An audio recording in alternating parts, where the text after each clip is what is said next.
وعلى رأي المثل ابعد عن الشر وغنيله، دي الجملة اللي بتلبسنا في الحيط. عارفين المشاكل اللي كل مرة بتخلص بإنك تاكل عيش وتمشي الدنيا وتقول لها معلش يا حبيبتي أنا والله اللي غلطان، وإنت أصلا من جواك متضايق ومصطافي، وكل مرة تضغط على نفسك وتقول لها حقك عليا، طيب خلاص ما تزعليش، ما انت فاكر انك كده بتبعد عن الشر وتغنيله. تعال احكي لكم حكاية أشرف وهند، سنتين جواز من غير خناقة واحدة، والناس بتحسدهم على الهدوء اللي هم عايشين فيه.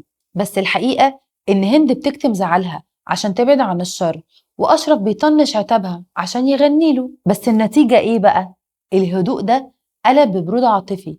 هما ما بقوش بيتخانقوا مش عشان متفاهمين ولا حاجة، هما بطلوا يتخانقوا عشان ما بقاش فارق معاهم أصلا يصلحوا حاجة. طب الصح إيه؟ المواجهة، ونقعد ونتناقش ونوصل لحل يراضيك ويراضيها. لكن لما بنهرب من المشكلة انت مش بتمحيها، انت بتخزنها في دفتر التراكمات. والبيوت اللي مش بتتنفس بخلافات صحية بتموت بسكتة قلبية مفاجأة. اتعلموا تتخانقوا بشياكة بدل ما تسكتوا بوجع. ونصيحتي ليكم، وجع العتاب أنضف بكتير من سم السكوت. وقولولي بصراحة، هل انتم من مدرسة اشتري دماغك وكل عيش، ولا شايفين ان السكوت هي بداية النهاية؟